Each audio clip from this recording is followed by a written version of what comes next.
Yeah. Yes. Sir, please go ahead, sir. Yeah. Good evening, friends. This is Dr. Rajkumar. On behalf of IPS Vadodara and Bombay Psychiatric Society, I welcome you all to yet another session of Brain on Wednesdays.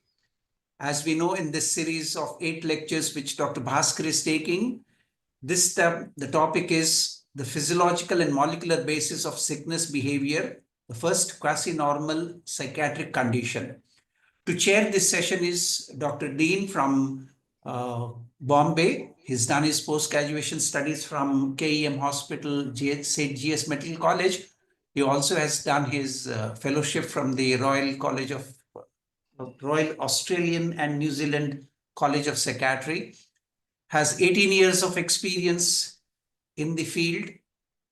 Dr. Dean, the platform is yours. Good evening, everyone. Thank you, and thank you for the introduction, Dr. Rajkumar. And I look forward to hearing the speaker teach us a little more in this following series of talks. Those who have questions during the lecture may please put them in chat. You may also raise your hand, but please reserve raising of hands for after the talk is over, and as many questions as possible will be taken, time permitting. Thank you. Just a small housekeeping note. Please keep your microphones on mute unless you are the speaker himself or you are asking a question once the speaker has finished talking. Thank you. Yes, Dada. Hello, everyone. So, first 3 session was purely on basic science, and this session onwards it would be basic science as well as translational aspect of what we know. This series is an attempt to make all the psychiatric symptoms which are part of neurotic symptom a continuum of brain symptoms and how they are produced and what we can do to treat them. So with this, let's start today's presentation. I'm sharing my screen.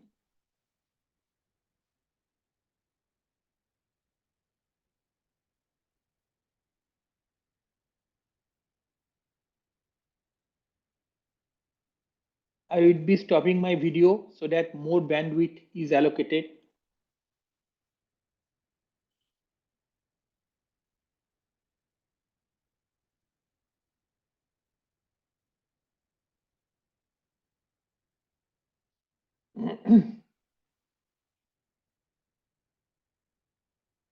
When we talk about sickness behavior, and we have talked about how the background brain function is there which produces this sickness behavior.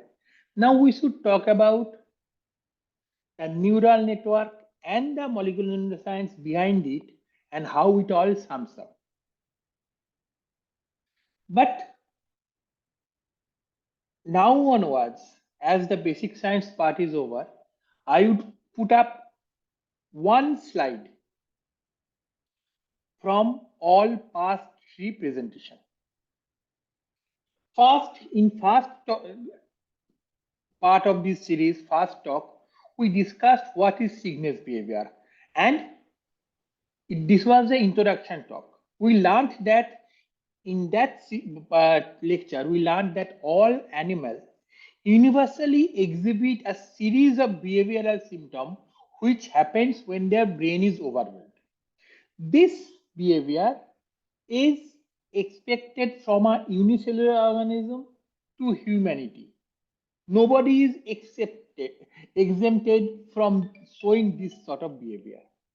And this set of behavioral response are produced by neuroimmunoendocrinological factor, and we also learned that this set of behavioral response can happen due to any change in external environment or internal environment and is possibly the universal physiological first psychiatric symptom that is evolutionarily preserved across species, and individual variations of this sickness behavior is diagnosed as psychiatric disorder. So, psychiatry is not uniquely human subject. It has a huge correlate in every animal, and in every animal we can see this sort of behavior. That was the message from first lecture. The second lecture talked about details of how brain evolved and became a central regulator of homeostatic system. Then we learned that how brain controls whole body via autonomic nervous system, somatic nervous system, neuroendocrine systems, and thromboembryonic system, which is also known as immune system. And we also knew that autonomic nervous system falls actually creates a series of very complicated neural network in every brain, every body organ, and this neural network work as peripheral brain for the individual organ and control every aspect of function of this organ. They get input from central nervous system, and they also get input from various body parameters, and through that they control the organ function precisely. In last lecture, which happened 2 weeks ago, we talked about bioelectrical grid of brain and body. Brain, we learned that brain has 100 plus pacemakers, while heart has only 4, potentially 4, technically 2 pacemaker, and they control the live brain electrical connectomic activity, and every hollow organ of body also contains hundreds of these pacemakers which control their movement. Probably not 100, it is more than 1,000 or more. Whole GI system probably contains millions of pacemakers. And dysfunction of this pacemaker produces psychiatric symptoms, neurogastroenterological symptom, and neurological symptom. Urinary urgency, urinary frequency is due to pacemaker disturbance of that system. All the neurogastroenterological disturbances, whether it is lower esophageal sphincter disturbance, or it is various type of dyspepsia, or is it hepatobiliary system dysfunction and choledocholitis, or stone in gallbladder, or pancreatic stone, or pancreatic duct malformation, all are due to this pacemaker neuron system dysfunction in hepatobiliary system. Similarly, irritable bowel syndrome and all its variant are due to disturbance of pacemaker neuron of gastrointestinal system. So these were the same, the very simplified, concise idea that we got from past 3 lectures. Now we are going to start with the current lecture. So what we have understood so far is there is a personalized functional range of brain's micromanagement to control the body homeostasis. Within that range, different areas of brain doesn't have to exert itself to control the body homeostasis while performing normal daily life work. Now, what happens when there is a demand placed on this system? Whenever the brain and its personal range of normal activity has to face a demand that is beyond this usual range, brain has to work extra, and that extra performance produces various symptoms in various parts of body and also inside the brain. This symptomatology and this brain perception is stress. So biological definition of stress is any functional demand on brain that causes brain to work extra to adapt to it. That is the biological definition of stress, and anything can be a stress. So finding a stressor for a particular symptom is mostly foolish, because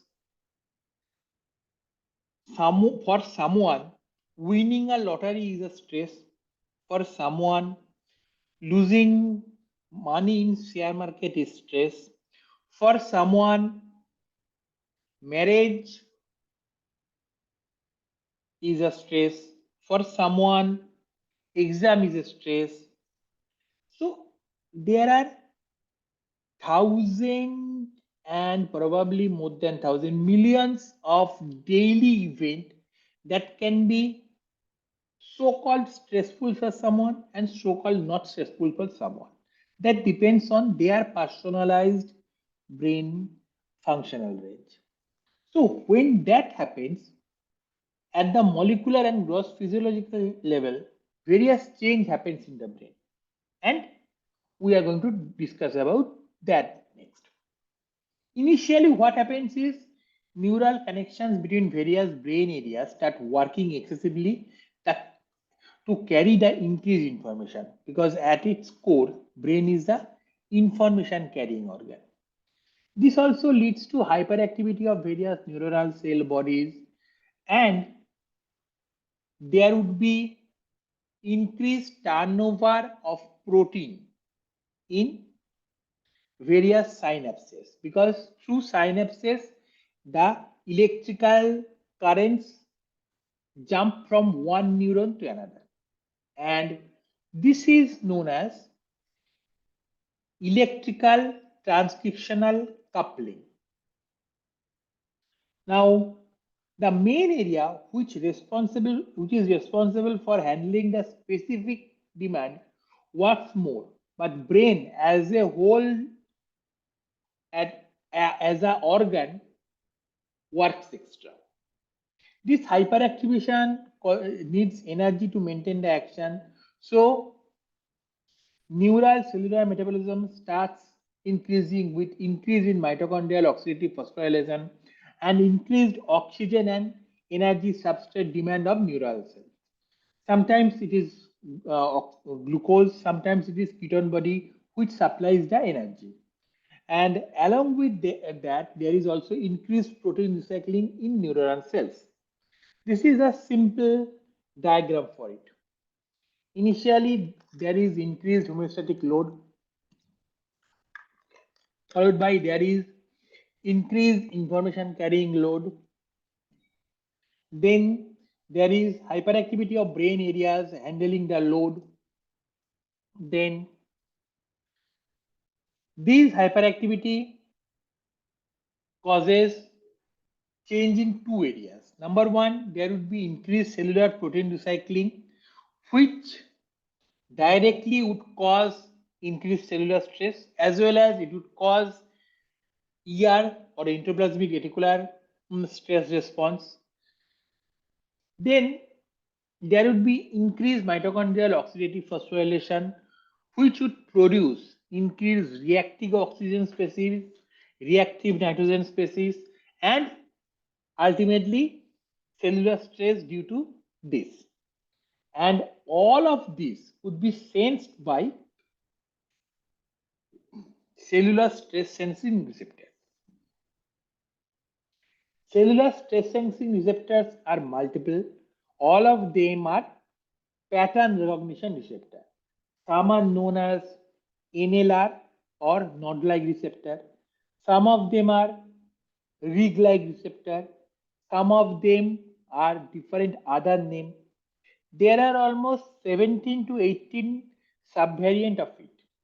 All of them, when they get activated, produces change in various molecular chaperones, produces change in various histoprotein, and ultimately causes activation of damage associated molecular pattern pathway.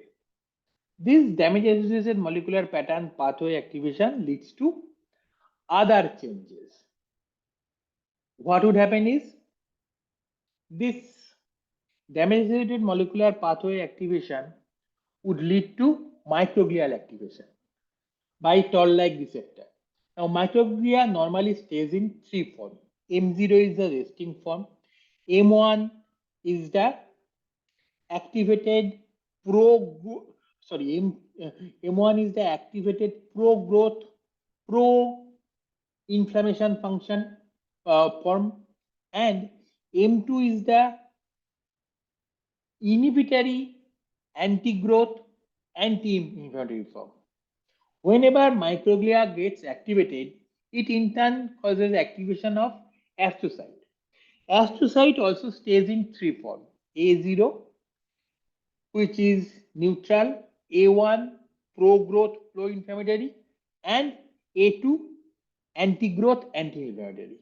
Now, astrocyte, whenever it is activated, causes, or rather try to cause, inactivation of microglia. That is known as astrocyte microglia reaction. Here, see, this is a bidirectional arrow. Now,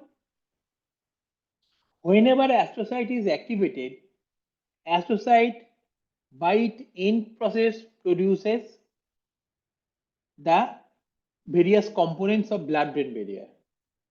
Those blood-brain barrier component also gets activated. Vascular endothelial gets activated, and there is secretion of various vasoactive peptide. Also, microglial activation causes activation of NLRP3 inflammasome, and it gets activated in various endothelial cells of blood vessels. Together, they produce neurovascular coupling. Neurovascular coupling means brain needs more metabolite as well as more oxygen due to increased metabolism, and blood vessels dilate to supply those more oxygen and more metabolite. That is known as neurovascular coupling. Neurovascular coupling goes to, normally it is very helpful for brain metabolism and control of brain function, but when it is disturbed, it produces migraine. It also is disturbed in psychosis, disturbed in autism, and disturbed in various other psychiatric symptoms. Psychosis here doesn't mean only schizophrenia. Psychosis here means major psychosis, or means bipolar as well as schizophrenia. If you look into literature, you would find that neurovascular coupling is related to all these things that I mentioned. This is the correction. So, what happens? What other thing happened with microglia? Microglia, when activated by toll-like receptor, causes also modification and fenestration of extracellular matrix as well as the thickening of extracellular matrix which surrounds the neuron. It is known as perineural net. Perineural net is there around neurons to prevent neurons from forming spontaneous connection. They act like insulation so that electrical fidelity is maintained and grid doesn't lose power. When microglia is activated, microglia produce fenestration in this perineural net to increase neurons' chance of developing new synapse. Then microglial activation produces activation of neuronal proliferation zone. Now, what is neuronal proliferation zone? Neuronal proliferation zone is the zone within brain where there are various neural progenitor cell and oligopotent or monopotent neural stem cell. These neural progenitor, uh, these neural proliferation zone previously used to be thought not existing in brain. Then around 2000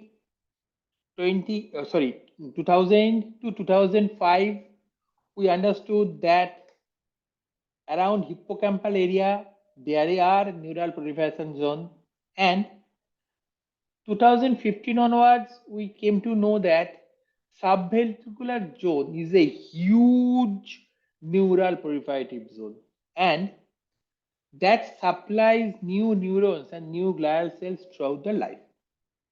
Now, when microglia gets activated by toll-like receptor, these neural progenitor cell and stem cells get activated via notch pathway, that is Jagged's knot pathway, as well as various other pathway.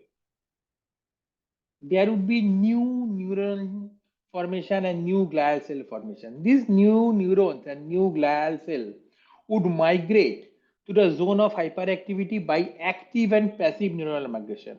Active neuronal migration is by following the chemical signal with chemotaxis, and passive neuronal migration is electrical migration via push and pull mechanism. And this migration starts happening inside the womb, and this migration produces a lot of symptoms that we divide into different DSM category. This migration disorder is cause of negative symptom. This migration disorder is cause of social poor understanding as well as so-called poor empathy of autism. This is also rigid structural thinking and various other traits of obsessive compulsive personality. All all actually happens due to poor migration. Then after migration, new neural cells settle down into zone of hyperactivity and synaptogenesis happens. After synaptogenesis, there is synaptic remodeling, which can be long-term potentiation or long-term depression, and that is known as neuroplasticity, and brain would adapt to the new homeostatic equation and the extra homeostatic load. That is the normal pathway. And I have shown you the different bifurcation that would change each step and produce some pathological variant. Synaptic remodeling, if excessive, would cause neuronal pruning. Then neuroplasticity, although it's now a term of abuse because it has been used everywhere, neuroplasticity is good and bad both. Neuroplasticity is the reason brain recovers after any stroke. Neuroplasticity is also the reason a patient of any neurodevelopmental condition doesn't improve after a certain time, because in them neuroplasticity, faulty neuroplasticity actually hampers recovery. But remember, meditate and you would increase your neuroplasticity. Do this behavior and you would increase neuroplasticity. These are just pop psychology and means nothing. Then what can be the failure of this whole process? Physiological and pathological. We would be dealing with physiological only today. Pathological we would be dealing later. Physiological and quasi-physiological is our domain for today's lecture. So, what are the physiological failure of this system? When physiological failure to cerebral adaptation happens, either the functional demand is sudden or the functional demand is unexpected, which is also sudden. When the functional demand is excessive, when the functional demand is meeting a pre-existing faulty system, when the functional demand itself has damaged the system. These last two is not purely physiological, they are pathological. Example of first and second is same, grief. Grief can produce physiological failure.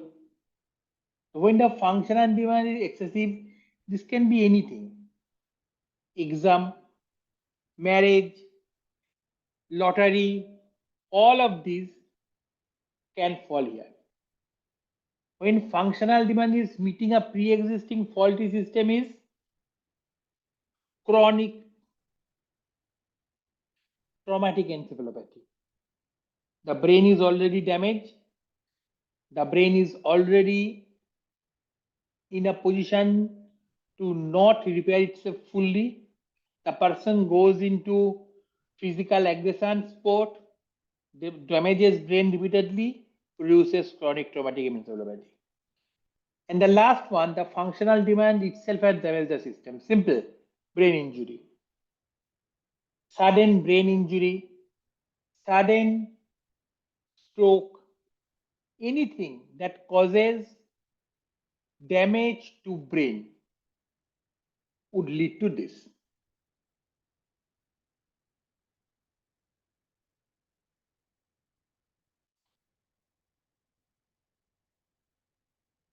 Now, what happens in physiological state in connectomic area? There would be a widespread brain connectome activation, and this widespread brain connectome activation would lead to increased electricity generation, and the electricity generation would tide over to downstream system and would produce various effects in the downstream system. Now comes the question, before listing the downstream system abnormality, now comes the question, can we differentiate between physiological and pathological failures of brain adaptation? Until and unless we know that the demand has damaged the brain or there is a pre-existing deficit in brain, we cannot say clearly. The understanding would only come in retrospect. That is why we many a time medicalize normalcy and normalize medical thing because we don't have clear demarcation. Normally, only time duration is reliable, but it is also largely inaccurate. By 4 to 8 weeks, if the brain recover, then it is physiological. If it is not, it is pathological. But again, I am saying it has very, very poor reliability.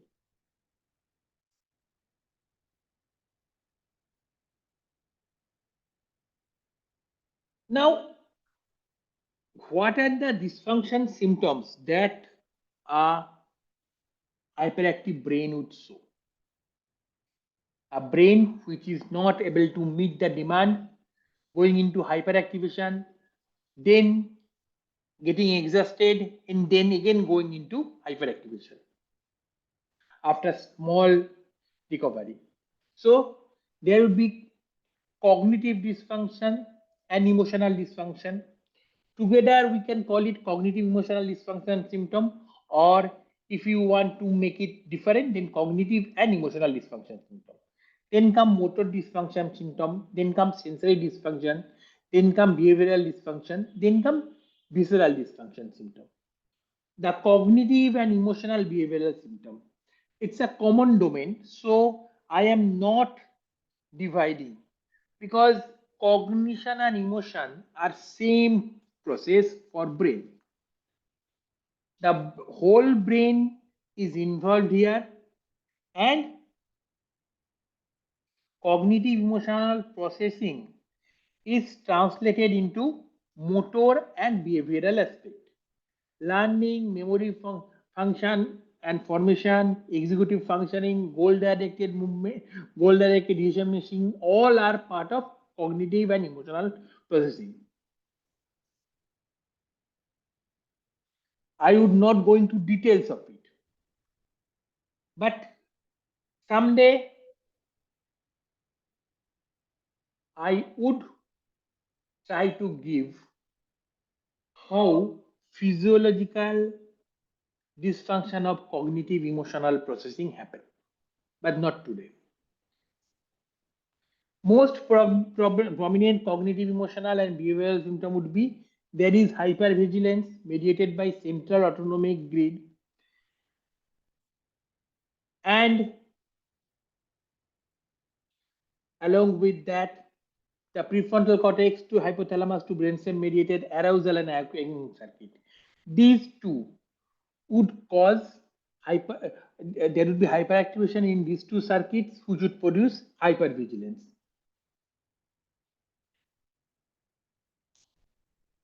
All the modulator of these circuits, be it some part of basal ganglia, cerebellum, midbrain nuclei, brainstem nuclei, they are differently involved in the process of hypervigilance.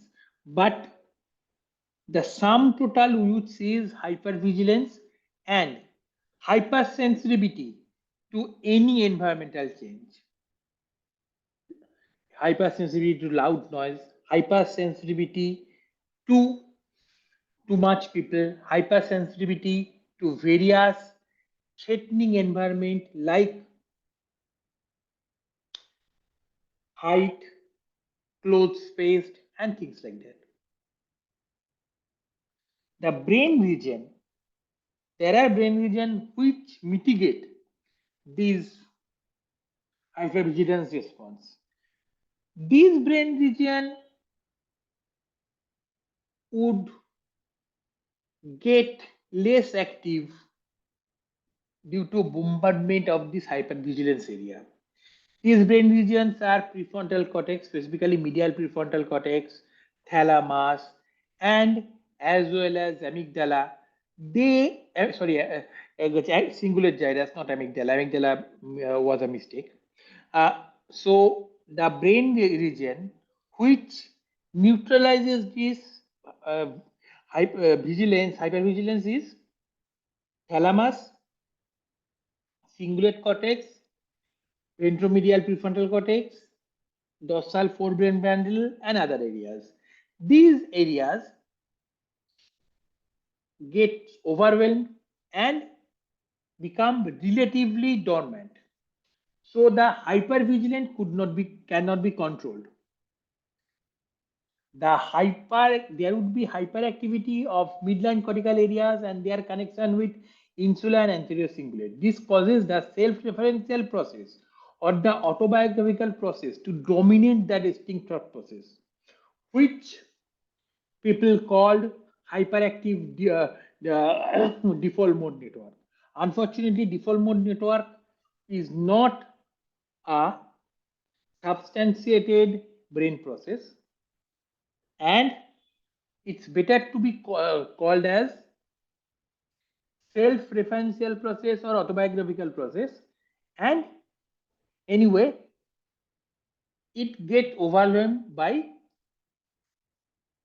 these hyperactivity, and there is also hyperactivity in the connection between subgenual prefrontal cortex and default mode network, along with hyperactivity in insular cingulate connections. These all give rise to rumination, enhances the autobiographical process, and ultimately these would be remaining for a long time. There would also be decreased prefrontal cortex mediated inhibition of basal ganglia and hypothalamus and brainstem mediated hedonistic urges. This causes impulsivity. In later phases of this stage, there is increased havenular feedback lobe feedback activity and resulted anhedonia. First, there is dysregulated hedonistic urge which would cause impulsivity, and whenever impulsivity happens, that would trigger the havenular feedback loop, and gradually it would try to suppress the hedonistic urges. Ultimately, this would lead to a combination of anhedonia with some form of impulsivity. Other prominent cognitive, emotional, behavioral disturbance would be increased fear and resultant avoidance or aggression, because we respond, any animal respond to either avoidance behavior or aggressive behavior. There would be increased failure of dynamic decision making process. There would be compulsive actions and speeches. There will be lethargy, tiredness, forgetfulness. There would be inner restlessness and agitation. There would be increased physiological myoclonus and hypnic jerk and REM sleep and early morning awakening due to that with nightmares, because nightmares happens whenever there is increased REM sleep as well as increased autonomic neural tone. There will be disturbed circadian rhythm of every organ of body, including brain. Ultimately, this circadian rhythm disturbance would produce metabolic syndrome and various other things. But we are talking about physiological state. So here, just the initial destabilization of metabolic system would happen. In motor symptom, there would be fidgeting, pacing, and inability to rest long. There will be increased physiological tremor. There will be increased activity at neuromuscular junction, resulting in frequent muscle pulls all over the body and spasm of axial muscle and other slow twitch muscle, which strain prolonged tonic contraction. Fast twitch muscle like eyelid and facial muscle, they would produce fasciculation and twitching. In various part of Indian dialect, there is sign of phenomenon like twitching of eyelid. That came because of these motor symptoms. Whenever people anticipate bad thing, there is twitching of various whole body's fast twitch muscle along with eyelids, and people probably associated eyelid twitching with negative event due to this. There is also spasm of muscle of mastication, which would produce temporal tenderness, bitemporal pain, as well as bruxism. And in pathological state, that would result in dental damage and pronounced bruxism. In sensory area, there would be hyperacusis, misophonia, increased startle response, tactile hypersensitivity, and this should have been formication. And formication in extreme cases, when pathological, they give rise to Kokenbag, Metmite, delusional parasitosis, whatever we give the name. We people are inventive lot in case of name.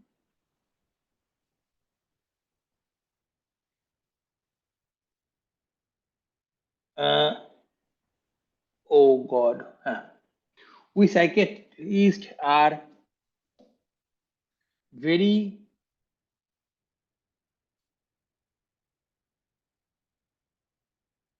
just a minute.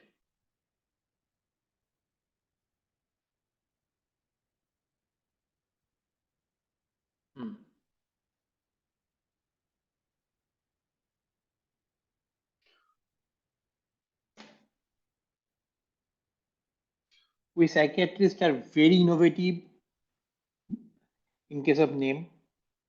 So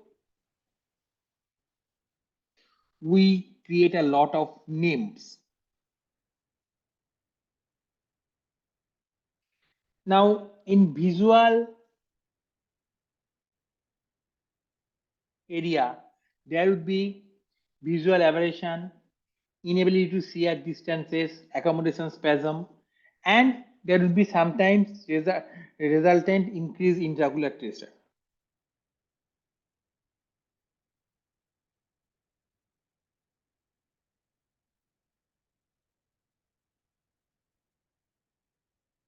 Pain in the forehead and eyebrow would be there due to same accommodation spasm.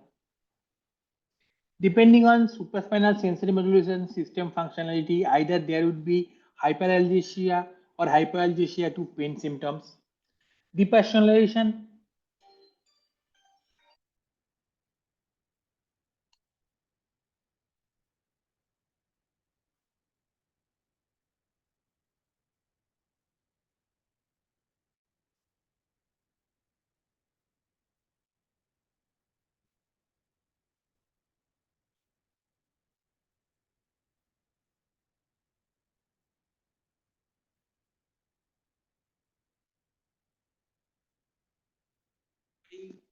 For the disturbance, there was a urgent call. Anyway,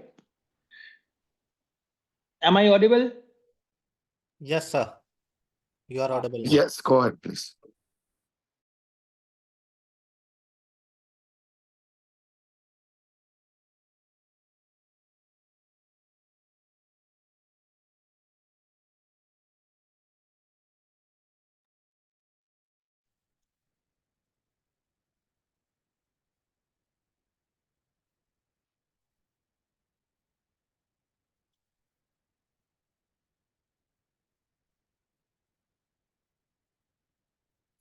Oh, sorry, I was lost.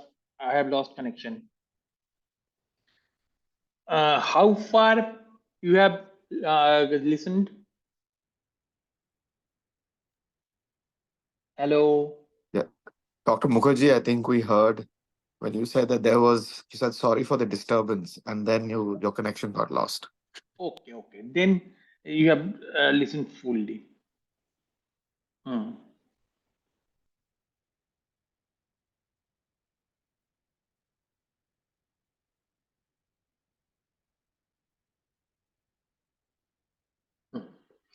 So depending on supraspinal sensory modulation system functionality, either there would be hyperalgesia or hypoalgesia. That depends on a lot of genetic variation. I would just point out that some people with autism symptom have low pain sensation, as well as there is a central sensitization symptom to pain in psychiatry. Both may be due to these supraspinal sensory modulation system involvement. Then there would be depersonalization and derealization based on central autonomic grid excitation, as well as thalamic amygdaloid basal ganglionic excitation suppressed by prefrontal cortex. If prefrontal cortex is suppressing well the thalamus to amygdala to thalamus to basal ganglia excitation, then there would not be any depersonalization or derealization. But if the prefrontal cortex fails to do that, then there would be depersonalization and derealization. Now, the visceral symptom, which we famously call functional somatic symptom.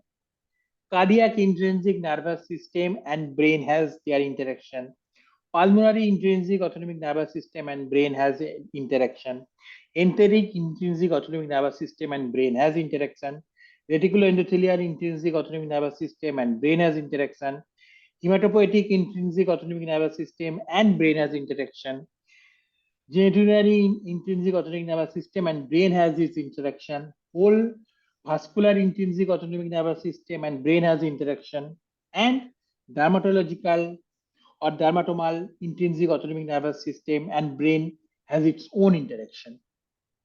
In case of cardiac, it is increased inotropic activity, increased chronotropic activity, increased cardiac return, increased cardiac oxygen metabolic demand, decreased cardiac blood supply, increased cardiac remodeling, and depending on brain and cardiac crosstalk, there is high chance of cardiac neovascularization and cardiac collateral formation if the crosstalk is adequate. You can see all of these can lead to various cardiac disturbances, including AMI, including cardiomyopathy, and including every cardiac disturbances. Then intrinsic pulmonary autonomic nervous system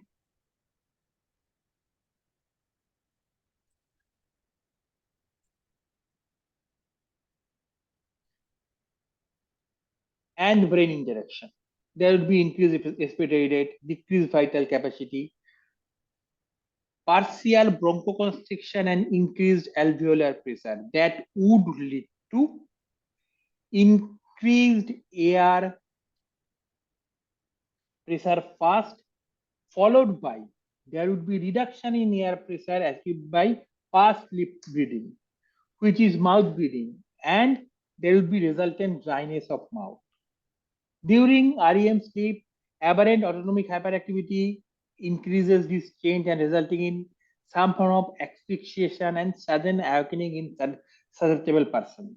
And that would lead to so-called sleep paralysis.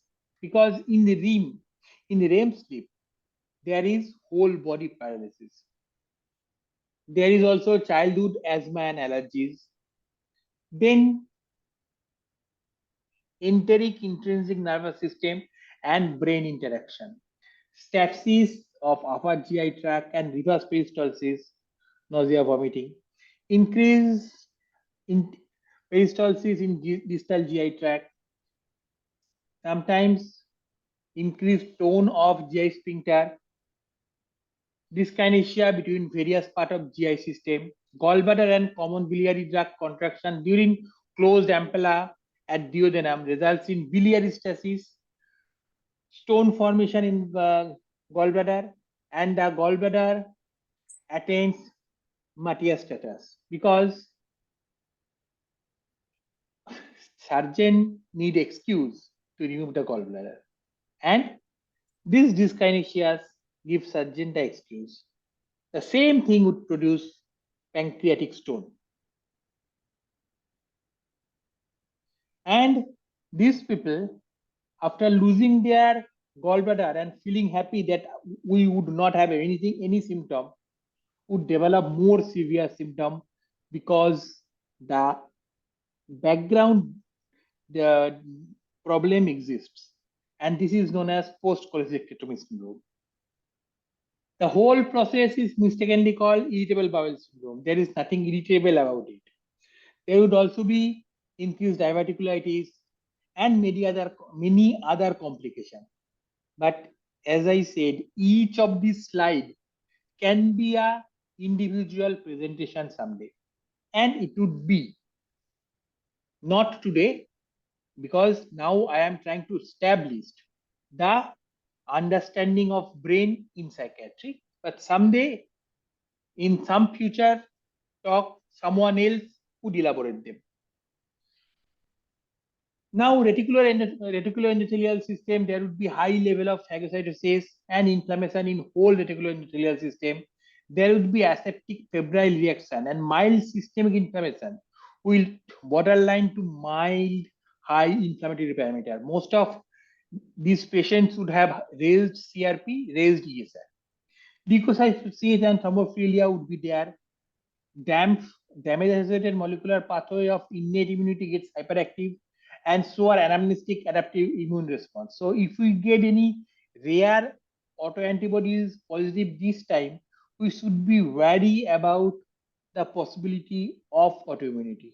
Let's say we get Caspar-2 autoantibody positive in these patients who are undergoing through this type of brain and body changes.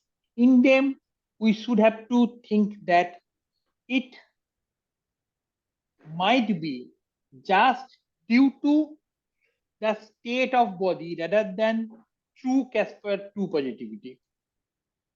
This has happened multiple times in my own experience. Now, hematopoietic intrinsic autonomous nervous system and brain interaction. There would be non-specific leukocytosis and erythrocytosis. There is also high level of conversion of bone adipose tissue to hematopoietic tissue.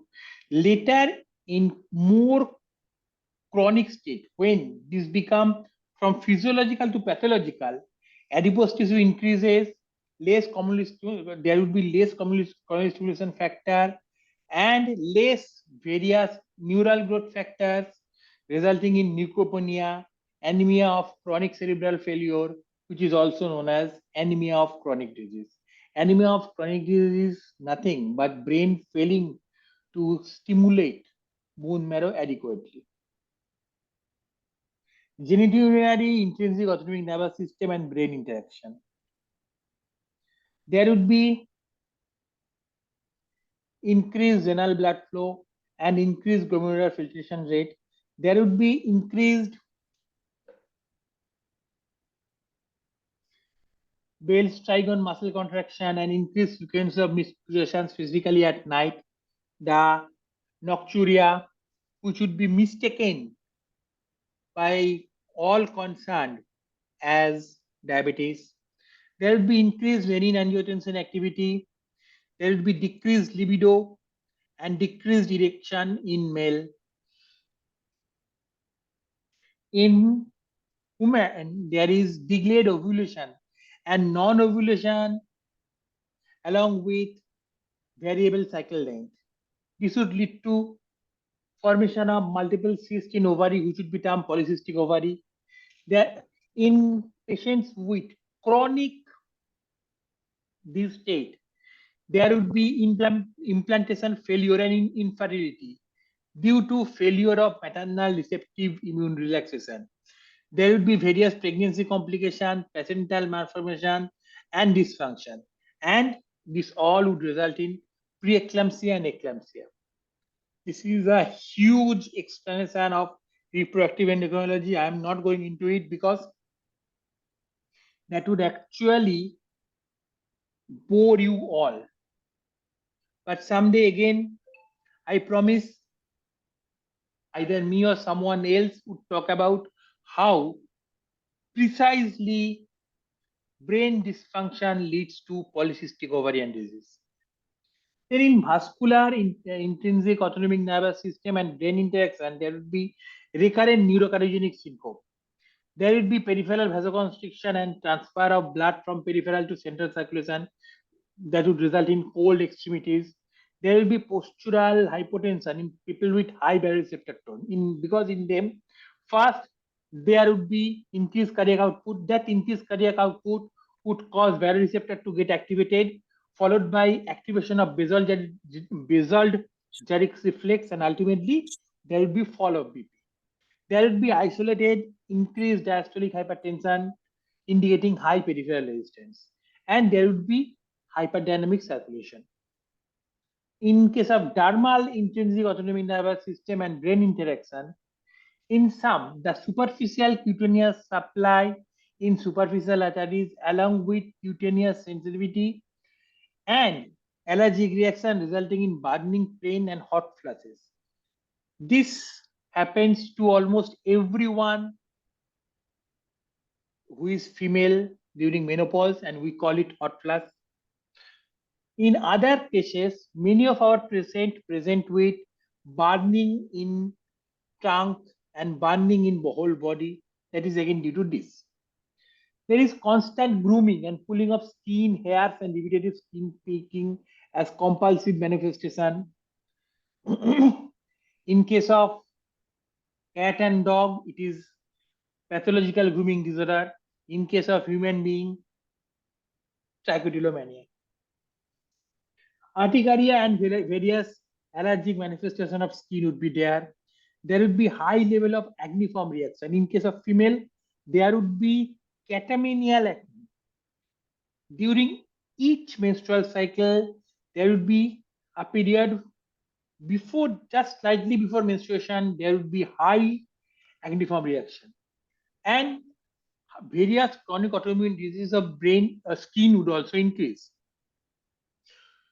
So this whole bunch of systemic manifestation which are just deviant as well as not even deviant, normal sickness behavior are ignorantly called by us psychiatrists as depression, which is low mood literally, or neuroticism, or anxiety, or panic disorder, or phobic disorder, or whatnot. The whole spectrum actually is this: brain and various body system interacting and getting disturbed. So, if a person continuously expresses this throughout their life, then because of genetic defect in all these pathways, then there would be hypervigilance, excessive rumination, periodic anhedonia, sticking to a fixed routine and rituals to avoid sudden changes, and perfectionism to avoid sudden destabilization and acute stress. These whole features we call as obsessive compulsive personality trait. It is no wonder that obsessive compulsive personality trait is pan vulnerability trait for all non-communicable disorder, be it Parkinsonism, where neurologists call it Parkinsonian personality trait, or malignancy, or diabetes, fulminant diabetes, fulminant type 2 diabetes, or various other non-communicable disease, obsessive compulsive personality trait is the common vulnerability brain trait. So I have tried to show a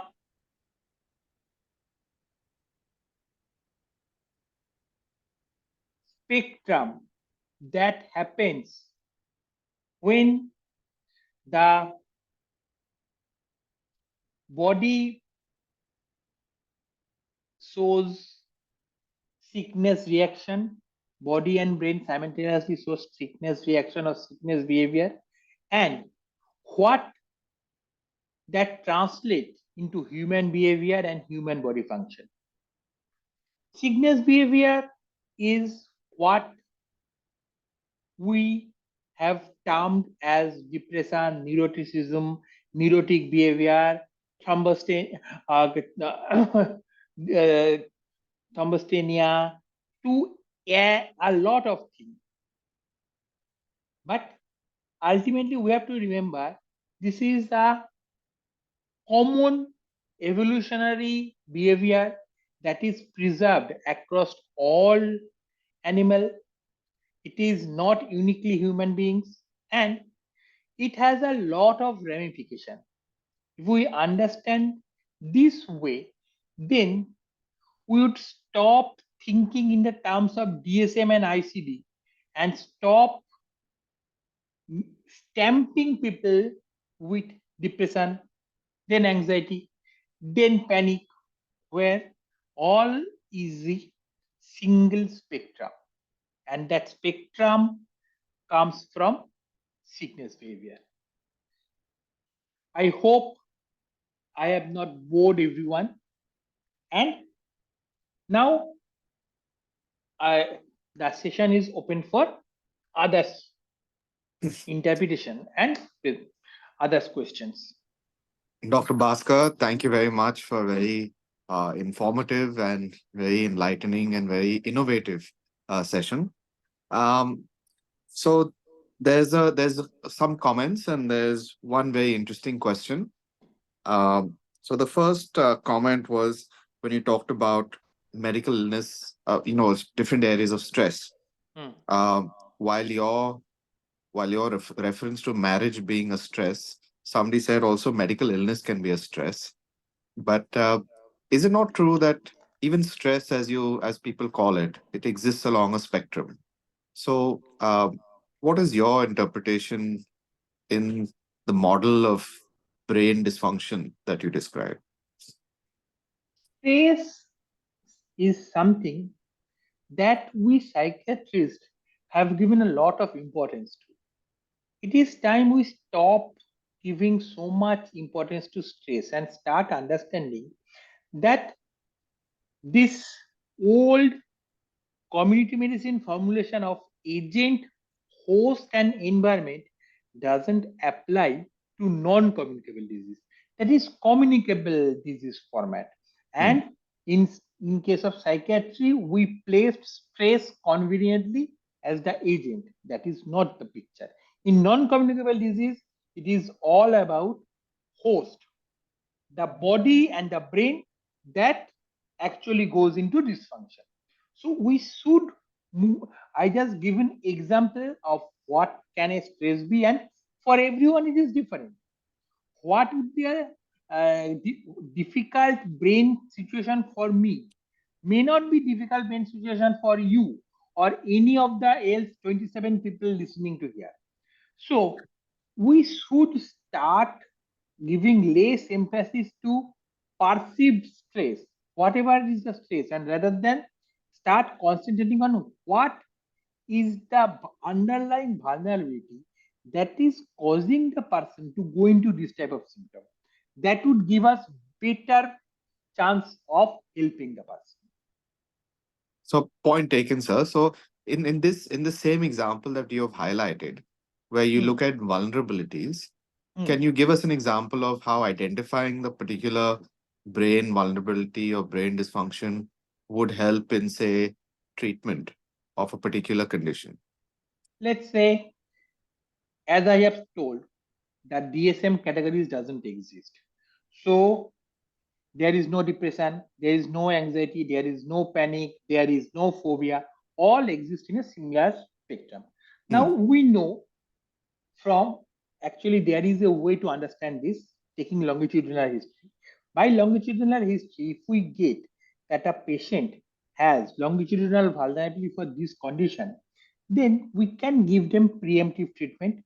We can offer them the treatment, and we can say that these treatment would in the long run help them combat other non-communicable disease, would make their chances of developing other non-communicable diseases low, and ultimately would make their life conditions better. That way, actually, this way of disease formulation helps better because patient understand it more. Unlike you have a this stress and that's why it is happening, people say the stress is removed, so why should I take medication? And Hmm. rather we should start saying that this happened because you have this vulnerability.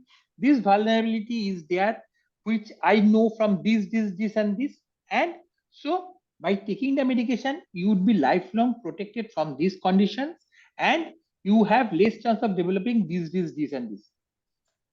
Okay. Just like the way we deal with hypertension, way we deal with every other non-communicable disease.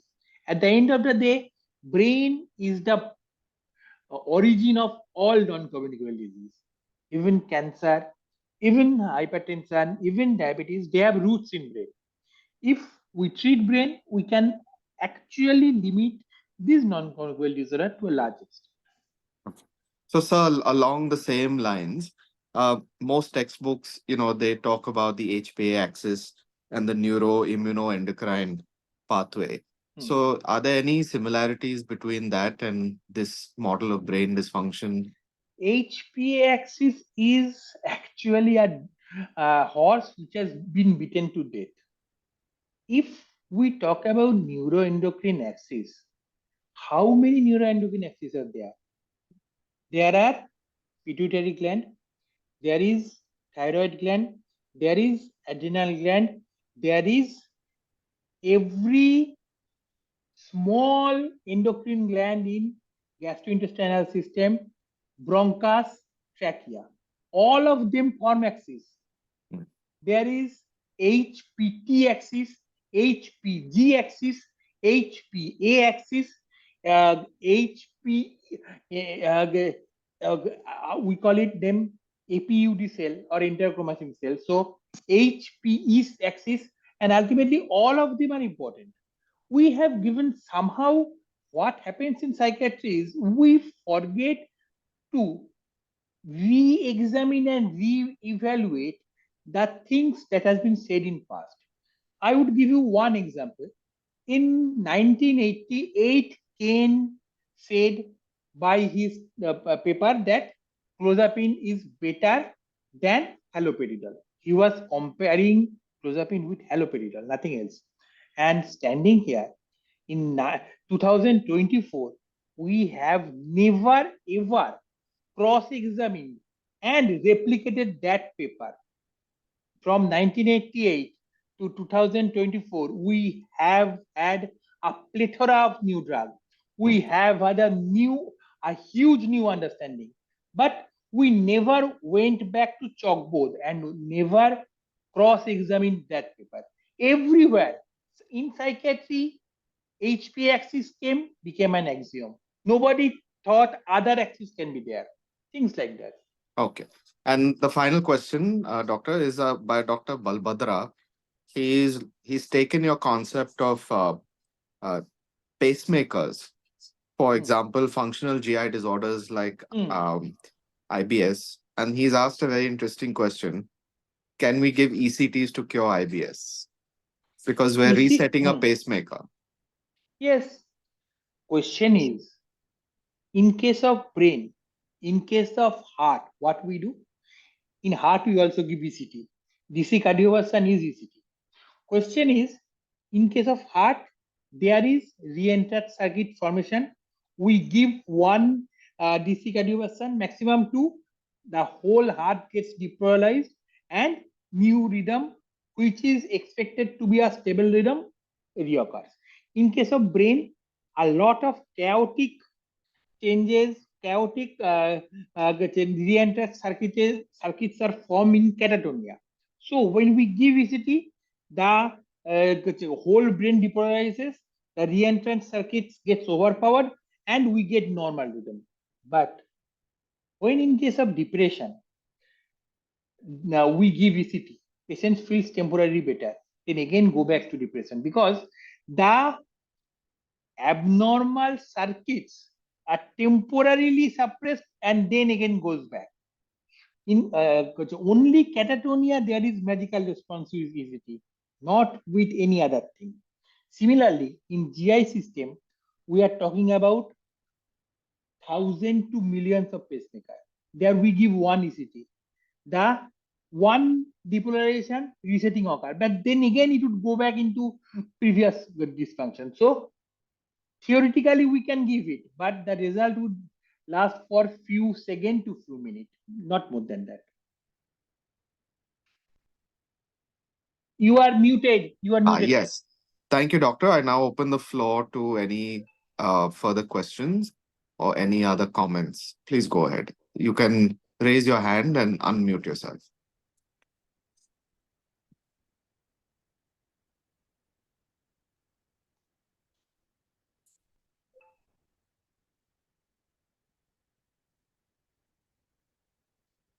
Dr. Sunny Dua said, great session as always, sir.